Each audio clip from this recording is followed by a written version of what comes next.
This channel is supported by Truefire. Truefire is an online library of lessons from some of my favourite players. There's thousands of lessons on there. You can use the promo code JNC40 to get 40% off of any of their courses. So, my buddy and I, Jake Loosemore, he's got this gig coming up, and there's this solo in it from a chap called Derek Wells, Feeling Country. It's quite a cool lick.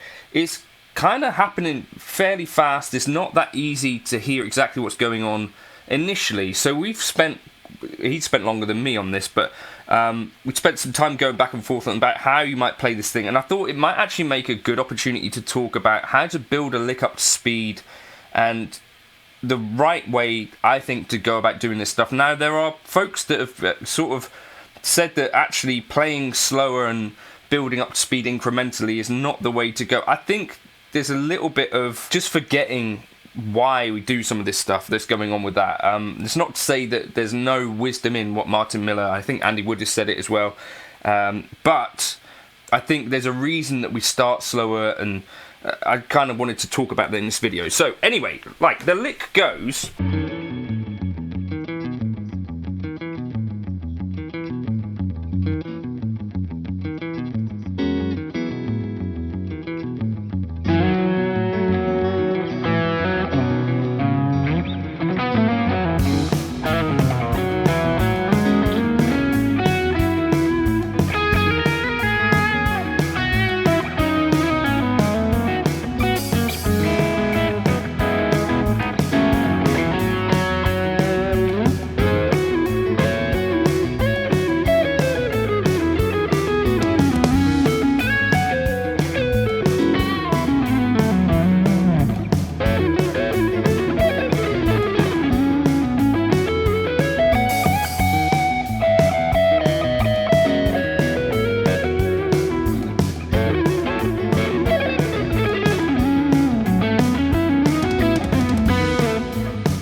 Something like this, and I'll put the tab up on screen. Patreon will be the place to get the full tab part, and also I'll put it up in a few other keys, and also what I'll do is put up a backing track. So we go up here, so kind of thinking like F bluesy. So that's how we start. So we've got double stoppy stuff. Not easy for me, so we're gonna hybrid pick 9 and 10, and then 11 down to 9, and we're gonna go. So that's part one. So 12, 9, 11, 12, 10, 13, 11, 9. So that's part one. And then he finishes it off with a 10, 9, 12, 9, 11, 9, 11, 9, and slide back up to 11. Okay, so we get.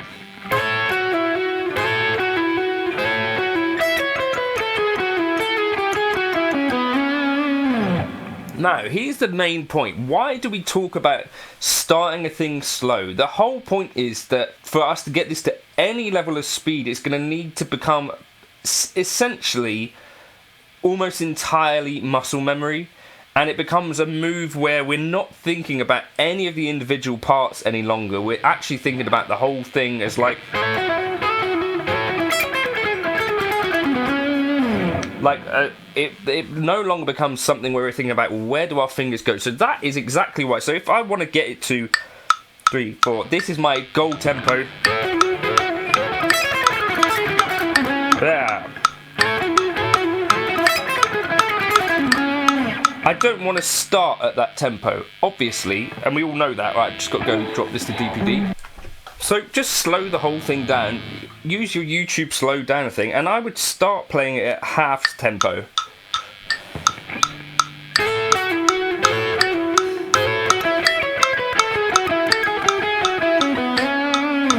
Now, if you can't do that, slow it down further. So now this is like 120.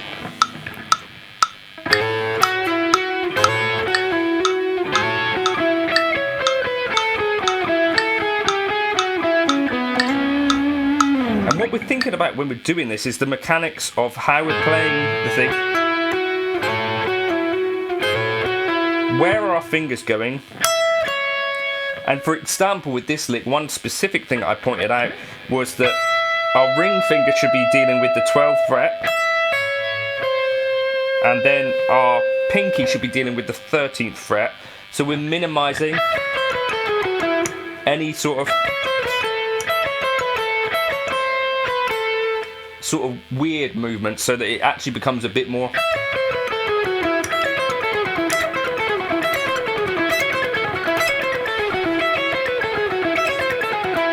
something that can actually build up speed, and test that with like little parts of the lick.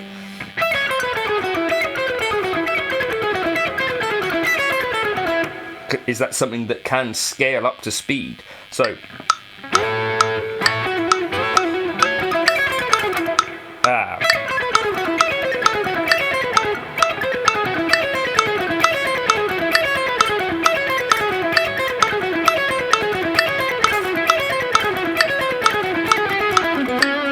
and break the lick into different parts.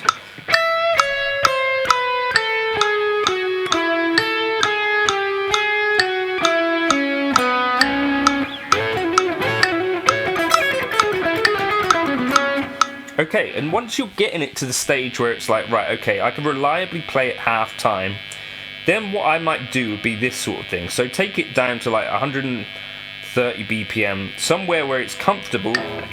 3, 4.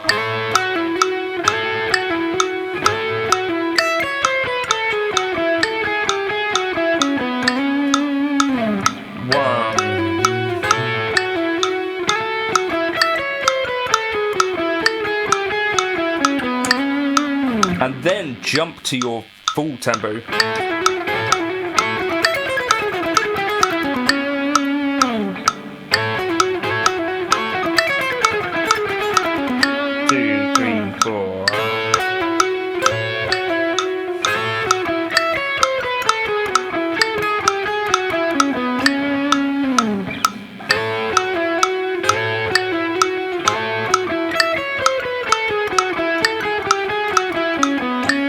And that quickly tells you, do I even know this lick half speed? And that is where I think you can save a lot of time, where it's like, I found it myself. Sometimes I'll be working on a lick for ages, and then I find, right, I'm doing something stupid with my fingers. If we do this switching between fast and slow,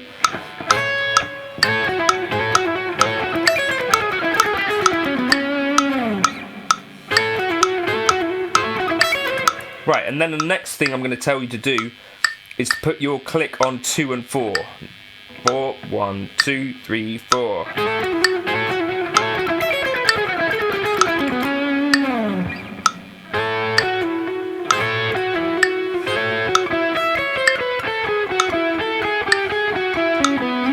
Now you're responsible for the timing.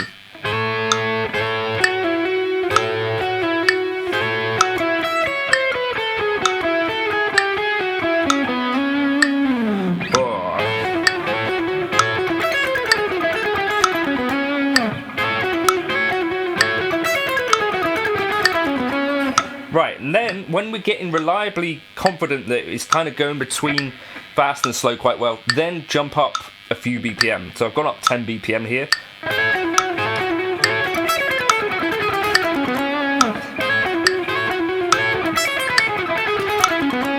Okay, and this is going to be over a process of different amounts of time for different people, and possibly over a few days. So tomorrow I would come back and do this same process again. It gets gradually sort of quicker.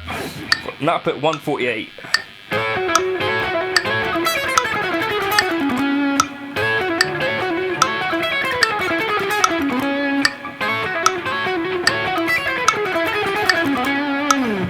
Slow.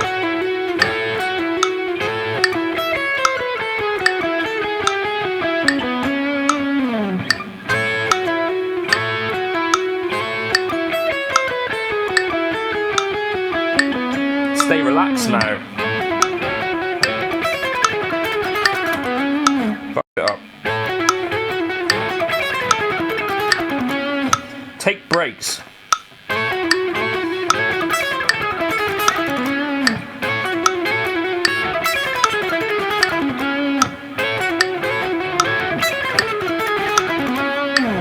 And this is also what the slow part can help us to do, is to take a break. Release some tension. I can't play in it. Try and speak over what you're doing.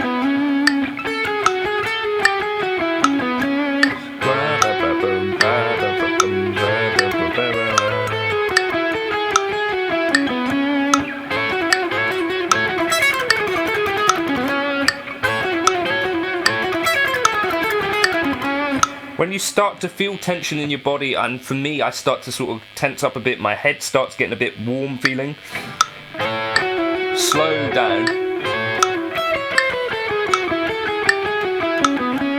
Maybe try swing.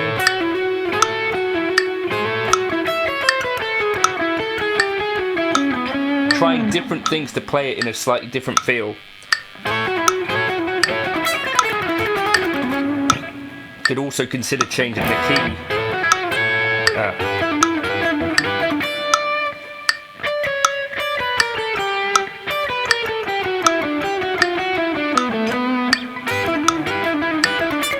Because we're doing quite a lot of muscle memory work here.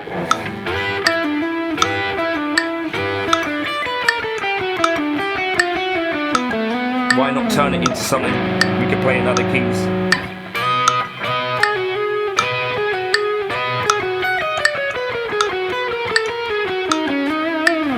A way to sort of make it like slightly less tedious. 3, 4.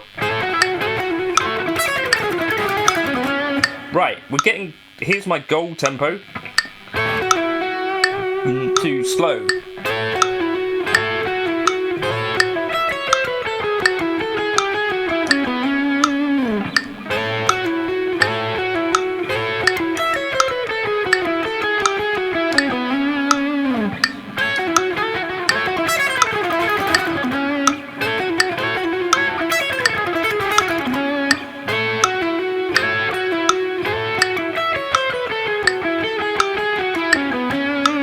Try and stay but relax.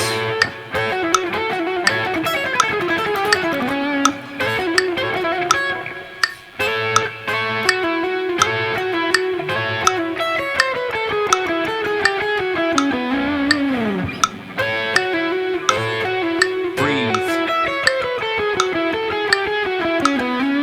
3, 4.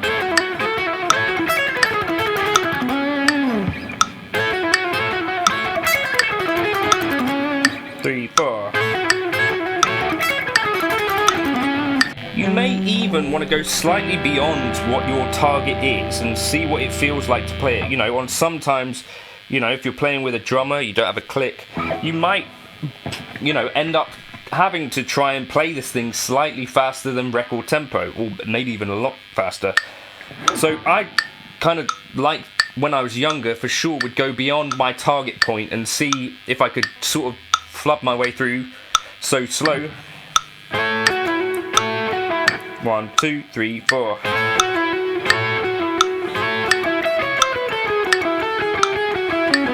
2, 3, 4.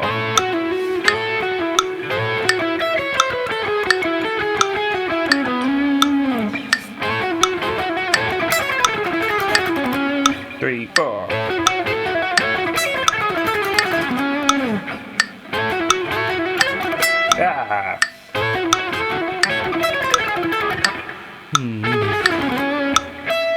And again, if things starting to fall apart a little bit, don't be afraid to just take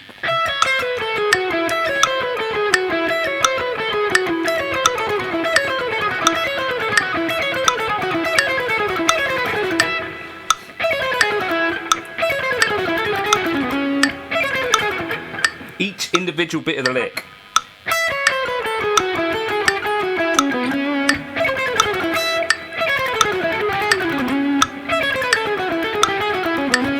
Go free time with it.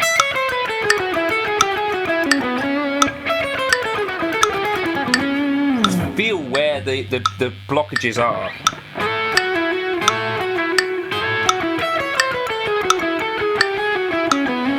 Three, four.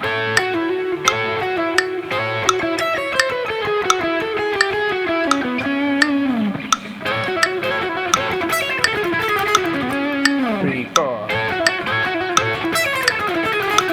2, 3, 4. 2, 3, 4. Let's go even beyond. So I'm now at 175.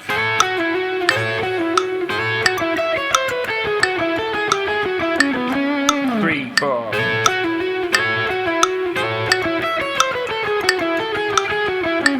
2, 3, 4. 3, 4. 3, 4.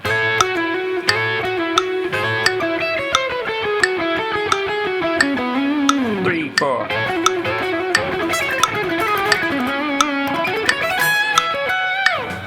Sort of that progressive overload approach is totally valid in guitar, but this is why we do the like start slow part.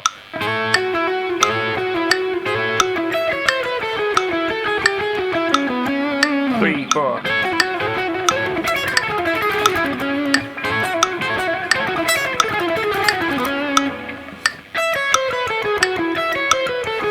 To figure out what the muscle memory pathway is that we want to bed in. And that's also why when you do this sort of thing, you might find that the day after you've learnt it, once you slept on the thing, you can actually do it a little bit more comfortable without thinking about all your finger positions.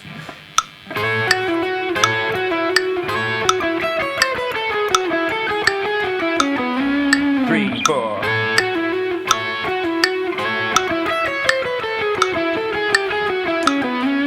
3, 4.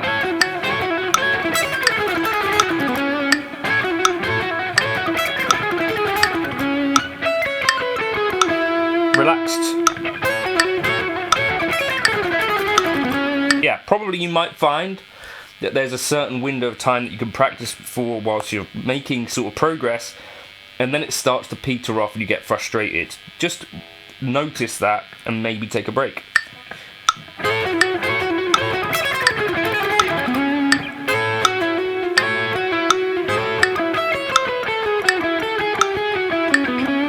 Try and relax your thumb if it's picking.